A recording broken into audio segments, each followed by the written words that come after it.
Alright, so this is the intro to this Learn Hungarian series, whatever thing that we have here, which is quite fun.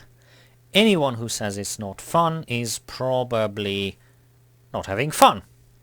That's usually the case. Okay, let's go on in 3, 2, 1, and... yeah, sorry, I'm a bit late. At least with 1 minute, but that's normal.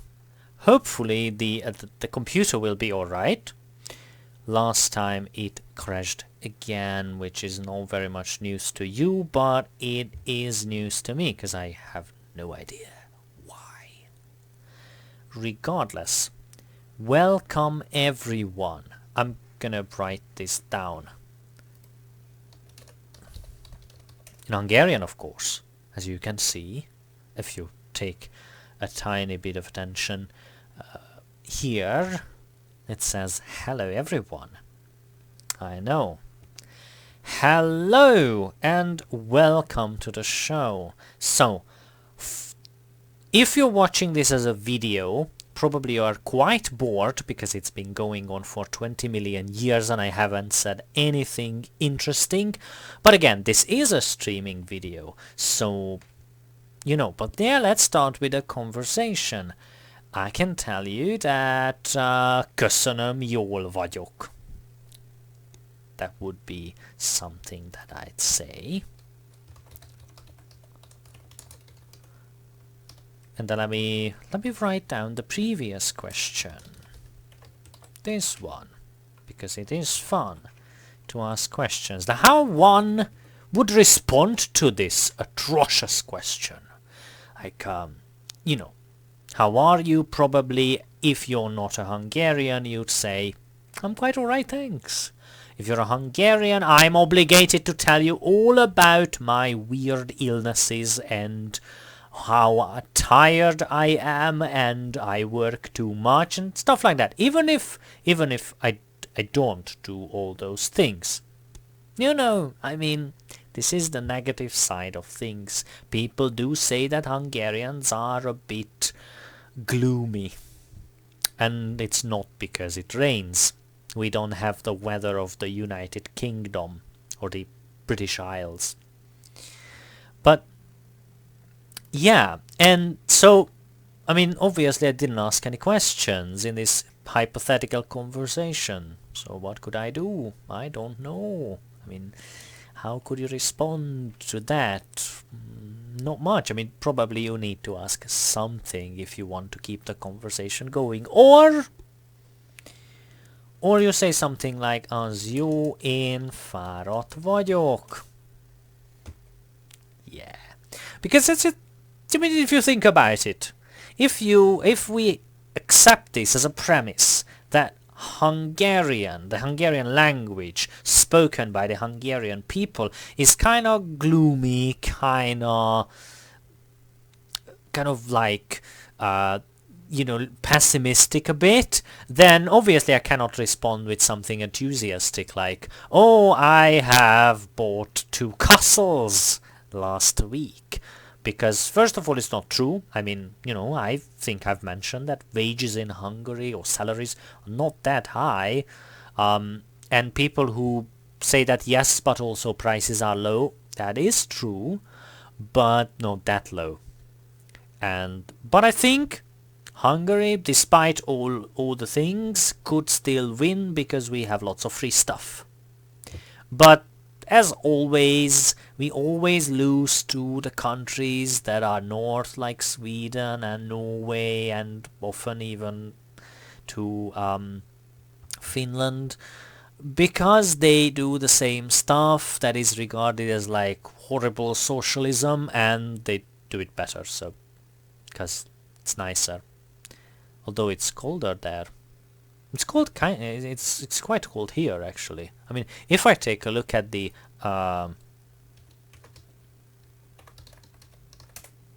this very popular weather website in Hungary, then I could say that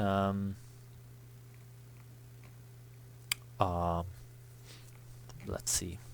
I mean, I don't care about this. I care about what do I care about? Yeah, the 30-day thing. So here we go. Until the beginning of February, it seems. It's going to go up. I mean, it's fairly alright. But, you know, today it is indeed minus 13. So, oh yeah, question! So, let's see the question, because questions are cool. So the question is, from Todd this time, is in necessary or can it be assumed because of vagyok? That is indeed a good question. And, oh, hello. So, well, he has a very simple answer. We use in when you need to emphasize on things. So, actually there is quite an equivalent to this in English, because in English there is a rule that you never use do in a positive sentence. So, for instance, I know John. That is a normal English sentence. And then I could say like, I do know John. Which technically, from a Hungarian point of view, is perfectly alright. I mean, you know, if you say something like, I can know John or I might know John, they also make sense. So why don't you put the auxiliary verb do in there? Well, obviously you don't. So that's not why we are here.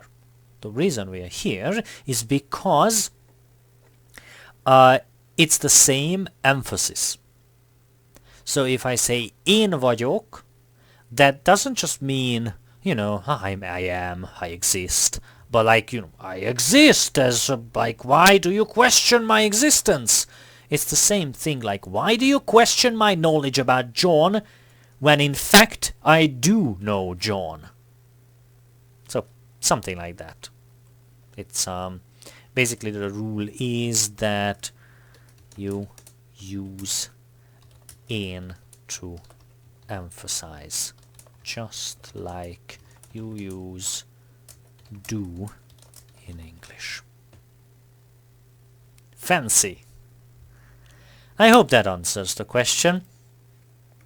And yeah, there you go.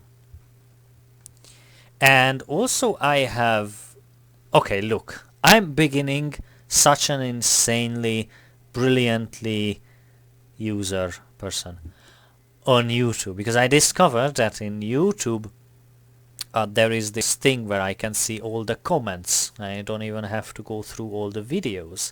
So now I can use those for questions, which is awesome.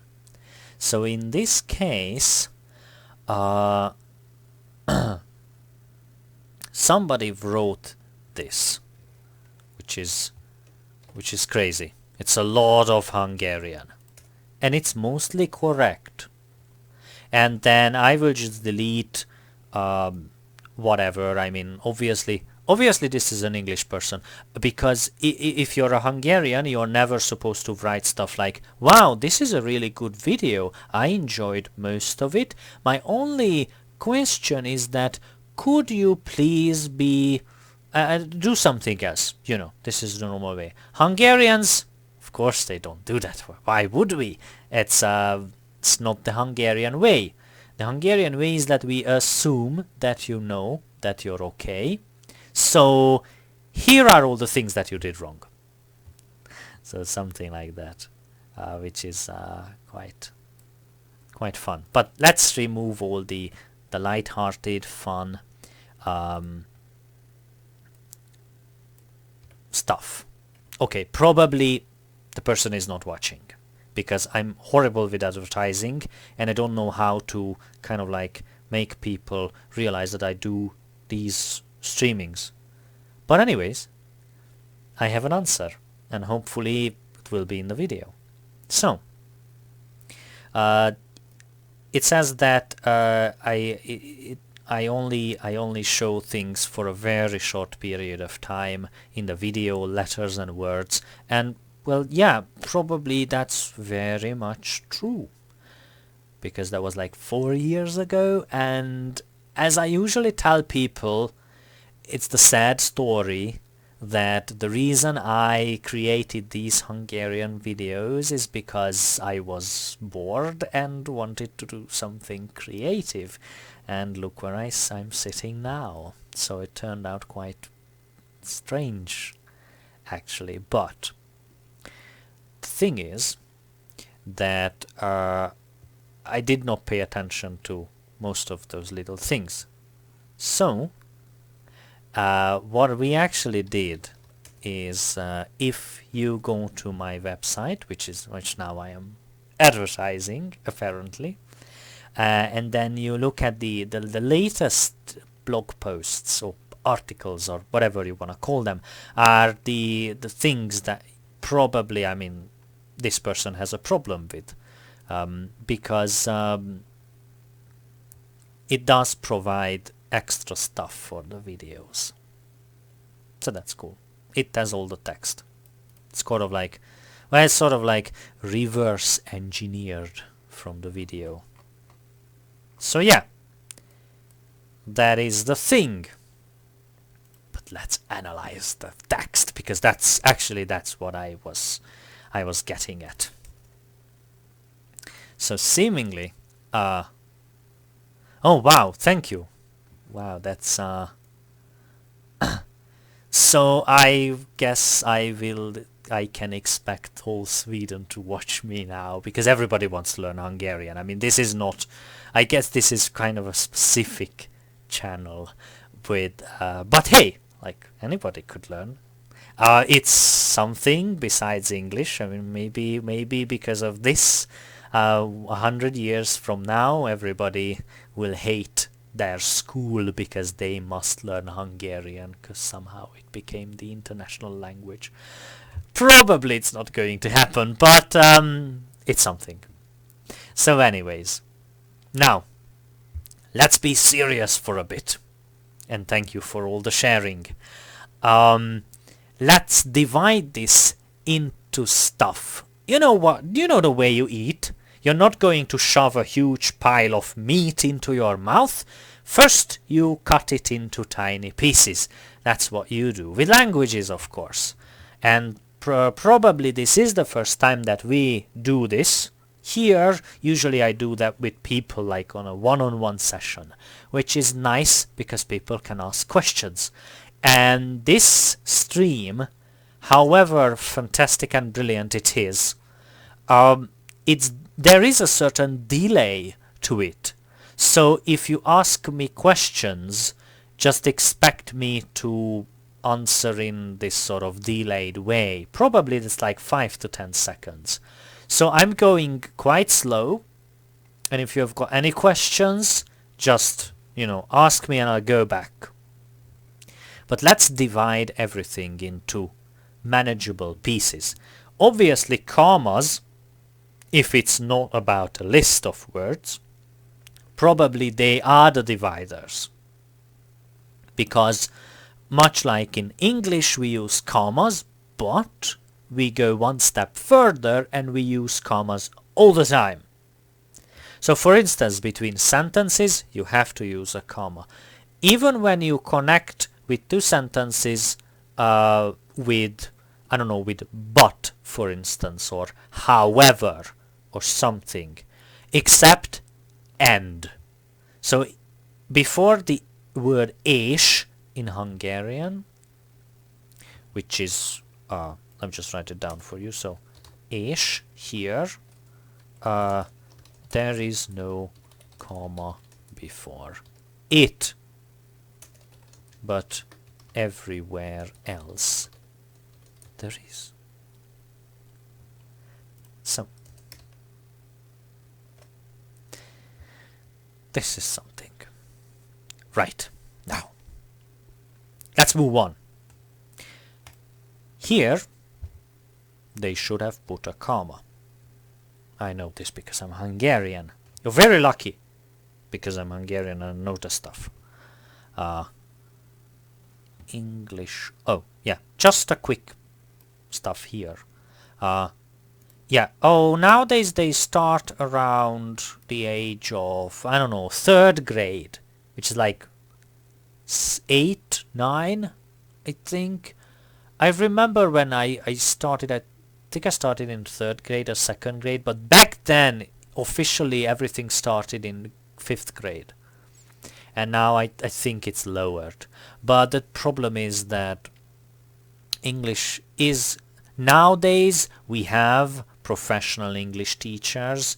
Maybe 10, 15 years ago we mostly had Russian language teachers retrained after the fall of socialism or communism as English teachers, and obviously you know, I mean, you kind of can guess what the quality back then was. But nowadays Hungarians speak, and I tend to agree with that. Except that even today in Budapest, I was waiting for some stuff at this kind of like fast food court kind of thing in a shopping mall, and somebody asked like a Hungarian, some people in English wanted to order, and he just asked like, hey, which one of you speaks English? So that was like, okay, so maybe not everybody in Budapest speaks English, but quite a lot of people do speak English. Oh, so what do you mean by taking away the commas in Sweden? You mean like in the language officially now people are using less commas? Because in Hungary this didn't change, and it is indeed a syntactic error to not, if you don't use commas. Like if you go to have this like a graduation exam or an entrance exam or something like that, and it's connected to Hungarian language, and you have to write something, yeah, you do get like minus points for missing commas. I mean, obviously not at a YouTube comment, don't get me wrong, but again, just for the sake of trying to divide stuff, I have to put the comma in. But yeah, oh yeah, piac. That is a fun thing. It's at the market. But look, I mean, there is this famous place. If I could actually type this building. This was created. It's horrible. It's insane. Oh, but wow, so many things. But anyway, I associate it to this. It's an insanely ugly building. It's in Budapest. You can visit it. It's a sight if you are into ugly stuff. But anyways, yes. Let me just right. Is that many Hungarians also wish to try to speak English?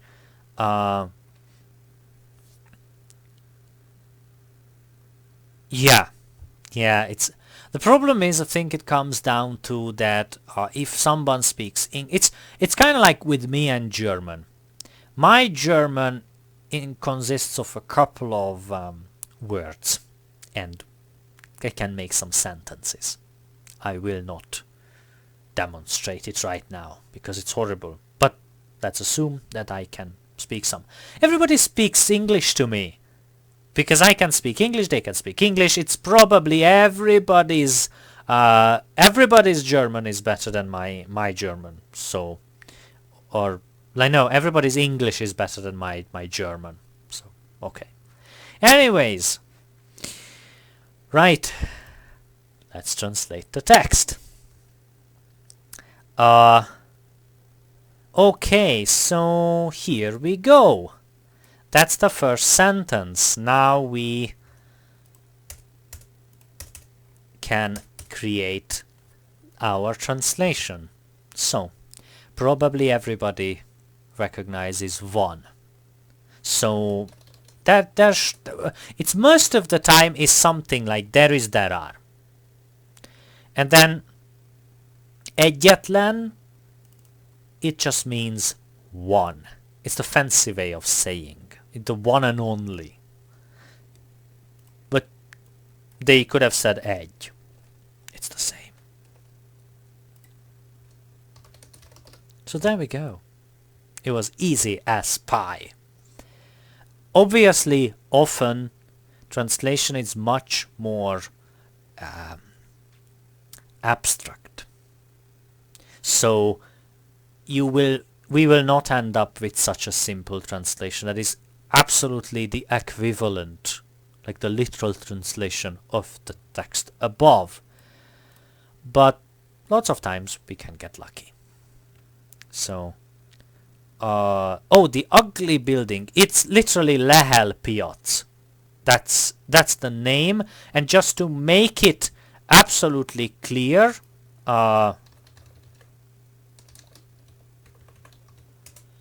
it even has a metro station. It's called Lehel tér. Let me show you. So here is the hyper fancy metro thing. Actually, this is metro and the local train. Have is the local train. So, for instance, like these things with the arrows, this one here, that one there, and that one, they are local trains, like above ground, nothing to do with the thing. I don't know. I guess the reason they list it alongside with the metro is because they're really trains like with closed tracks, so they are fast. Anyways, everybody recognizes the actor because it's the center, and it's mostly the city center. I mean, the city center would be around here if I draw a circle, maybe like this. Like Deák tér, Asztória, Ferenciek tere, Vörösmarty tér, Kossuth tér, this is the parliament. So that's sort of like the center. And this one, like if you take metro number 3 and then go to Arany János Nyugati Lehel, that is just go up, see the ugly building, Jesus Christ, knock yourself out. I mean, sometimes, very rarely I have to go, I never want to. Yes, so changing the subject again, egyetlen is used in some song text. Yes, because if you conjugate it, put something like let me just scroll down, and then you say egyetlenem. That means like my only one, which is very romantic. So, I believe I answered all the questions. Just keep asking. Oh, yeah. High-speed trains. High-speed trains. Okay. If you're asking something like Japan has, no.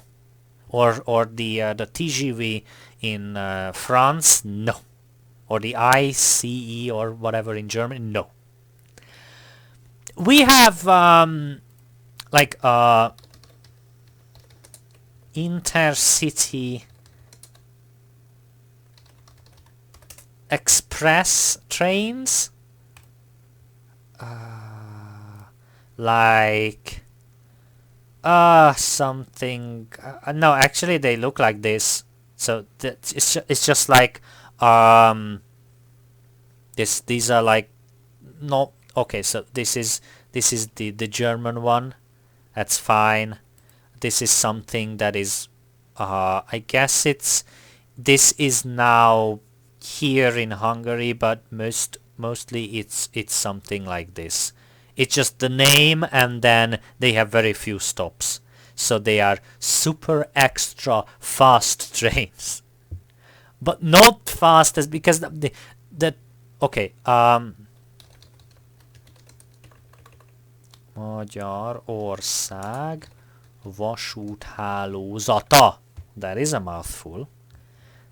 And then this will be. So okay, look, this is let's go with this. So this would be the main train network of Hungary. And as you can see, these are like kind of fast networks, I mean tracks, so like double tracks, and they go to like Nyíregyháza, Debrecen, Miskolc, something like that, and or Győr or whatever. But train in Hungary is horrible. Like if you have a lot of time, take the train. If you don't have a lot of time, just rent a car. So that's my advice. Also, it's quite interesting. Then I'm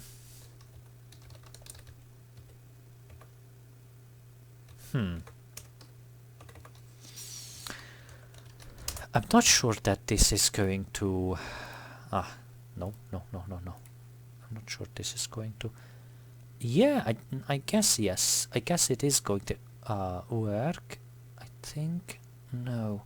Because the thing, what I want to figure out. Okay, so this is something. Look, this is a map, and you know, sometimes we talk about Trianon here. It's the 1920 after the First World War treaty, where Hungary got smaller. When Hungary got smaller, and you know, this was the this was Greater Hungary, and then some other parts. And what this is trying to convey is that one of the reasons that the current border of Hungary looks like a weird, I don't know, potato or whatever, is because this was an old kind of circular railroad track.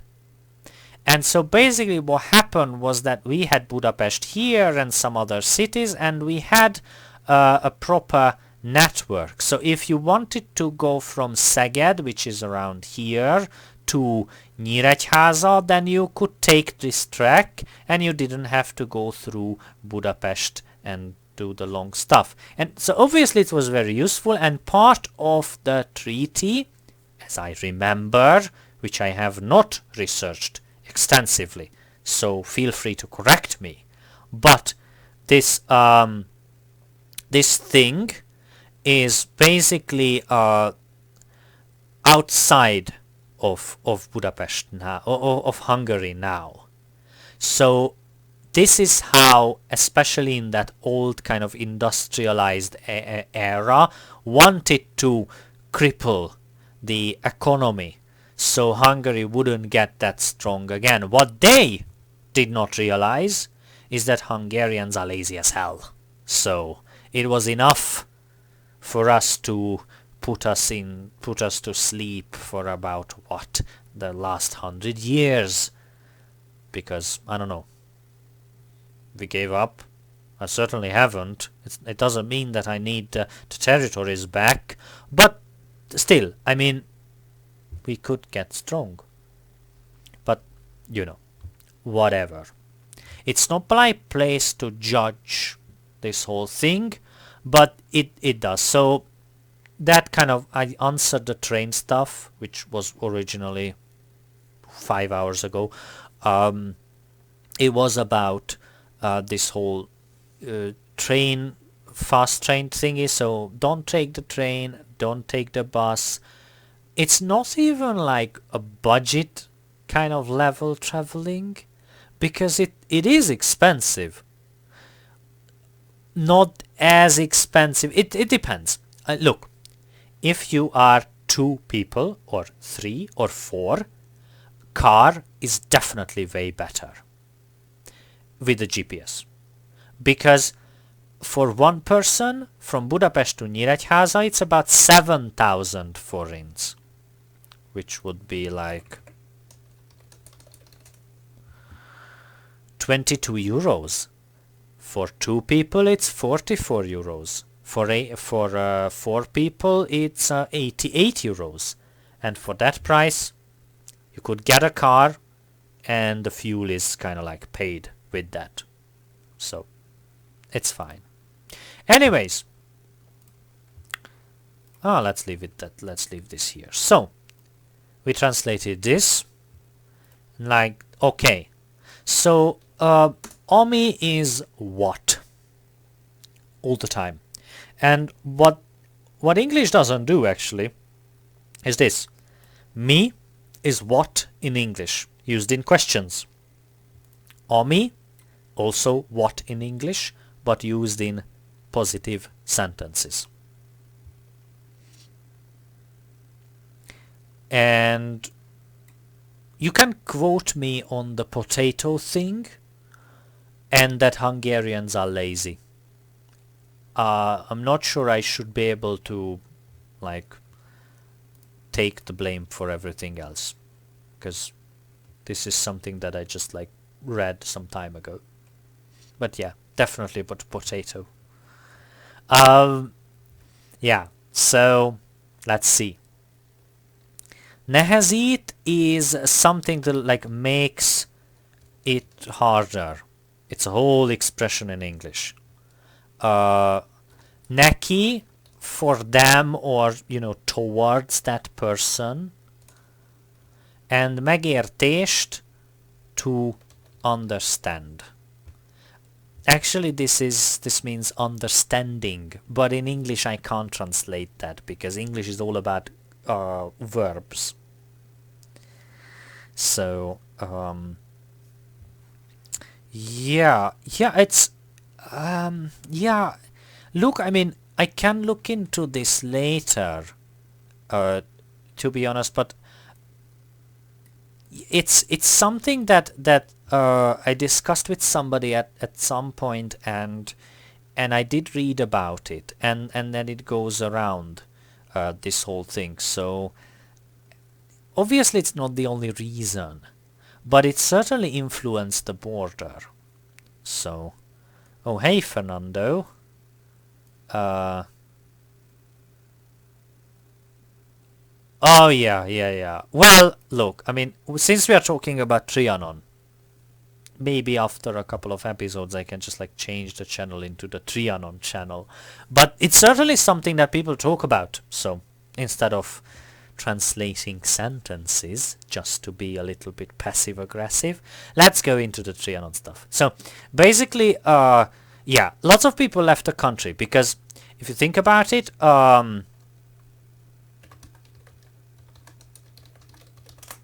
detached territories, just so you could learn something. Come on, I don't need this. Okay, good.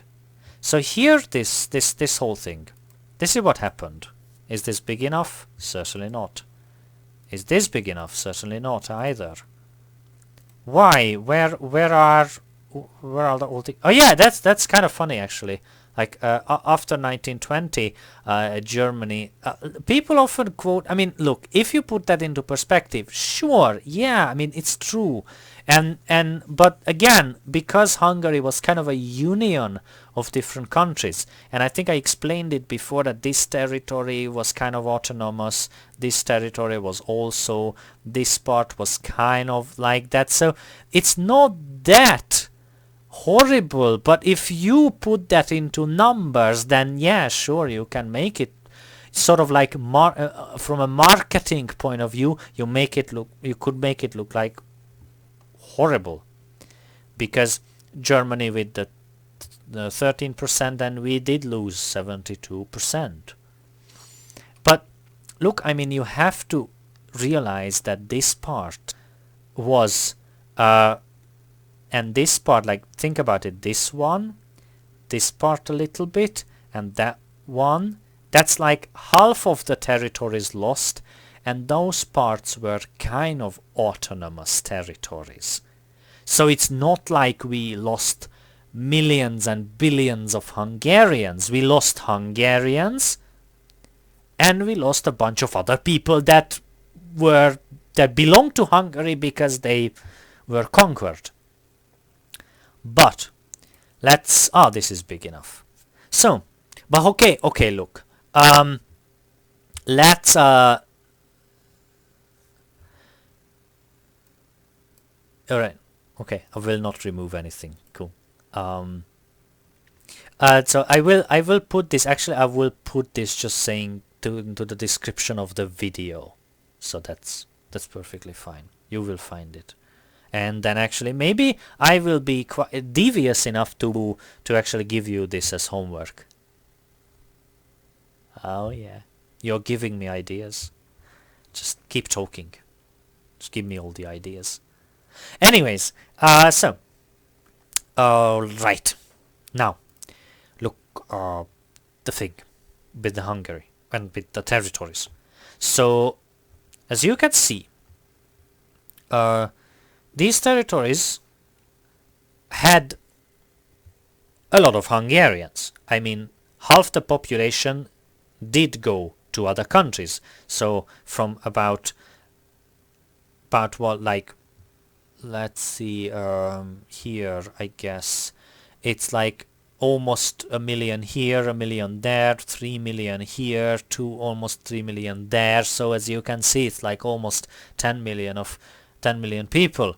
So yeah, anyways, my point is that people who lived here in these territories, they had two options.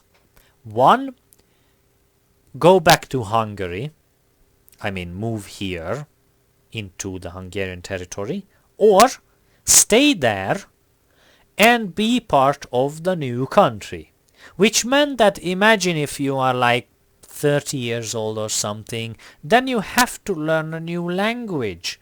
But right away, because after tomorrow it's going to be a different country. Or even like yesterday it became a different country. So they will not be a lot of, will not help you a lot when it comes to official business and whatever. So it's not that easy. However, it's quite interesting that those who chose to go back to Hungary actually did something else. Because we have this idea that Hungary is not a very strong country because of the people who live in there. I mean, who else's fault would that be?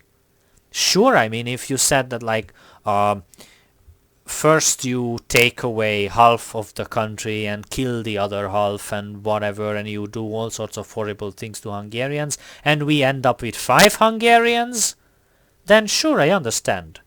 But we are 10 million people.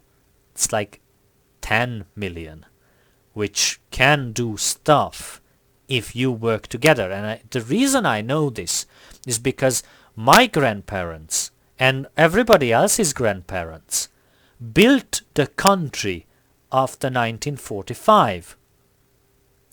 So, like, the country was bombed to hell. Obviously, I mean, whole Russia went through here. And then we built the country again. And after 10 years, we stopped. And then after 1989, we didn't start again. But we live in capitalism. We could technically any time. And there are people who are trying. Some successfully, some less successfully. But still, somehow it's like that. Anyways, oh, I think kind of like a little bit loud. Am I loud? I'd like to think that I'm not, but hey, how about this? Even if I shout, it will be a little bit better. But yeah, I think next time I will just ask, because I can't hear myself. I use this microphone, but I can't hear anything. So, okay, look, going back to the point. So my point is that they did the third thing, which often Hungarians do nowadays as well. They left the country entirely. So from these areas, lots of people just left for the US, Germany, the UK.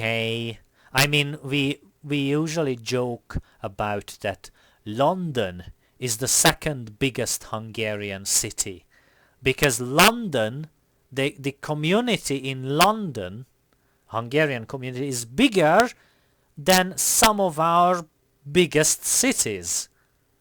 So yeah, So here we go. Imagine there's no countries, isn't hard to do, nothing to kill, and no religion, all the people living in. Yeah, well, yes, yeah, well, yeah. The occupation of Hungary. How much Hungarian land did they occupy? Oh, yeah. Okay, look. So first of all, this one is, yeah. I mean, it's a song, but yeah, it's true. I mean, technically, especially with the European Union, except this part, which is part of Serbia, and Serbia is only trying to join the EU, I can go anywhere, literally, and visit everybody, anybody, and stay there indefinitely. So that's kind of the idea. So to me, that kind of cancels out this whole Trianon thing a bit. But London, yes, yeah, that's kind of true. I mean, that's a joke, but let me see. Somebody said that, like, how many? Maybe something like 100,000. Somebody says 150,000. Somebody says like over almost 1 million people live in, not in London, but in everywhere else, like Hungarians. But yeah, I mean, if you think about it, Budapest is the biggest city of 2 million, and these cities have like maybe 150, 200 million, and most of them have less than 100,000. Sorry, like 200,000, 300,000, and then most of them, it's, yeah, so, oh, cool, yeah. So yeah, I mean, when I lived there for a bit, technically I didn't live in London, but outside, but when I went to London or outside, I did meet Hungarians, random Hungarians, so yeah. So yeah, Ottoman stuff, yeah, okay, look, this stream is almost over. This is the last question I answered, then I have to go away, but